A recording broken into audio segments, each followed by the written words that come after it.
Grandfather had cool. That is to say, he photographed well. Wool cap, blazer, and tie, Harold Hall cut a romantic figure.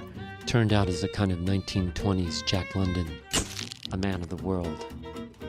It was the just so way his hand tucked into the pants pocket, the wrist just above tagging back his sport coat to a natty angle, so very hip. Or the studied insouciance with which his cigarette was poised between his fingers. Guy was the bee's knees.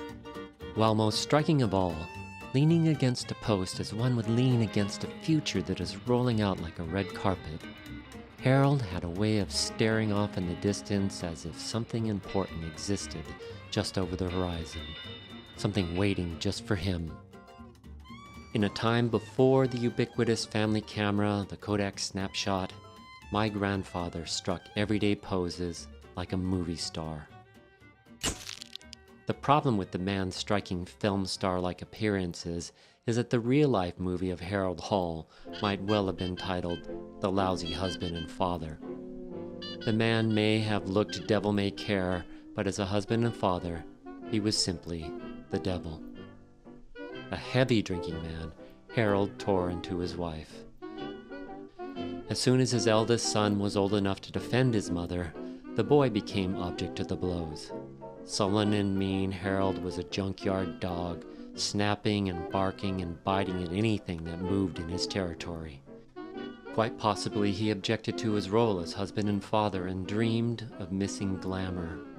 Glamour that drifted just over the horizon. Ironically, since that era, that very character, the cruel and drunken patriarch, has made his way into the world of film, becoming one of its stock characters, an artistic trope. Countless films have starred that bitter soul, garbed in tattered white undershirt, the man sweaty and clinging to a half-empty bottle. In a strange sense, however indirect, Harold made his way into glamour, over that horizon and into the movies, stepping up as the bad seed known to story vernacular as the antagonist. Yet, for the real-world Harold, posing before the camera lens, smoking, a steel-lipped bridge and a great lake and an island of industry behind him, a different future than he imagined was to unfold. You see, I never met my grandfather. Ever. Indeed, he never met any of his grandchildren. That's because Harold Hall was destined to star alone in his own sad and sorry movie. Scene after scene alone, with no one at whom the dirty dog could bark and bite. And it's all the doing of one woman, my grandmother, Helen. For Helen turned out to be a woman in possession of courage and calm. She was the one who had real moxie, and, significantly, she was a woman with a much better idea for a film to star in. And it's pretty amazing that she picked up her life in her 40s. She had a good job, she had people, friends, she had support, she had my grandmother, or, things like that. And picked up, got on a train, and went with her son who was 13 and me who was just turning 19, and went to California.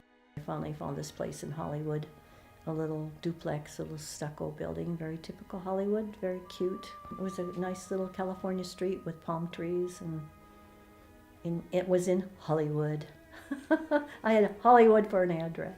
Bob Hope, Bing Crosby, all live on stage. Red Skelton, we saw many times. After the show was over, he would just hang around and say, "Do you want to see Gertrude?" And he'd do Gertrude. Gertrude and Heathcliff, the two seagulls are talking to you. He said,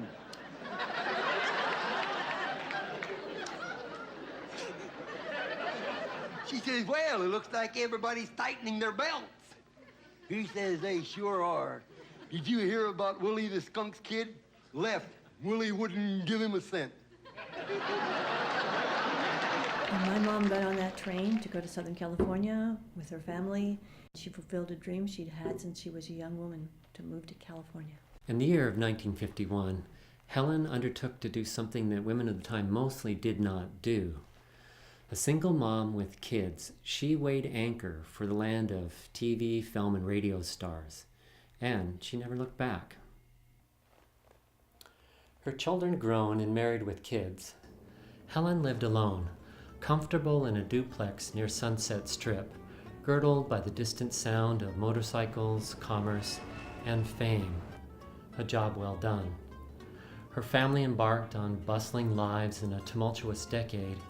She coasted quietly into aging, a humble yet happy ending to her own Hollywood movie. Or so it seemed. For something unexpected happened. And it happened fast. In her 60s, Helen met a man at church, Dave Hartman. To the surprise of everyone, Helen's star was to begin anew as she set forth on a highly successful sequel, Part 2 of The Life of a Solid Woman. Dave became the accidental and faux executive producer for Helen's new role, a role very different from family heroine, one even closer to Hollywood movie lights. After Helen married Dave, the couple located themselves in Dave's fanciful family home, an aging yet elegant mansion in West Hollywood on June Street, a neighborhood of Hollywood filmmakers and foreign diplomats, ultra-green lawns, and neat rows of palm trees. The mansion was perfectly cinematic, with its French doors and maid staircase running up the center of the house. So the Hartmans put themselves on a local register, a book and official listing that is browsed by filmmakers seeking locations for their productions. The listing turned the tables for Helen, for the woman who once whisked her family off to be in the home of the stars. Those stars now came to her home. Jonathan Winters came first, shooting one of his hefty bag commercials in the Hartman's driveway. A young Jim Carrey appeared in the Hartman mansion early in his career. Other stars and movies and commercials followed. But the most memorable visit for Helen was when the Hartman mansion hosted Sid Caesar, Milton Berle, and Danny Thomas. The comedians were shooting a television movie called Side by Side. Many scenes were shot in the Hartman mansion living room, bedrooms, dining room, recreation room, and patio. While in between scenes, the Hartmans dined with the stars, and Helen nursed Milton Berle's cold with a dose of vitamins from her own stash. Helen lived to a ripe old age of 98, passing away in the summer of 2006.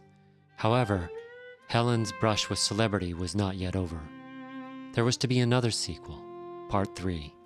You see, by odd coincidence, it turned out that Dave's family was in possession of a prepaid burial plot, and that plot resided in a funeral park called Hollywood Forever. Located in the back of the old Paramount Studios, whose gold walls still frame the south side of the cemetery, Hollywood Forever lays claim to a crush of celebrity burials. And this was to be Helen's final resting place. On the day of Helen's funeral, our chauffeured black limo passed a line of people waiting for entrance to Hollywood Forever. Turns out the cemetery was showing horror films as a part of their business. These folks were there for the show. On the day of Helen's funeral, we mourners drove past none other than a movie line.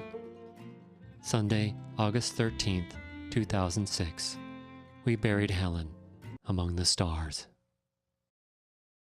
While Helen Lundeen was laid to rest among some of the biggest names in show business, her tombstone read only wife, mother, and grandmother.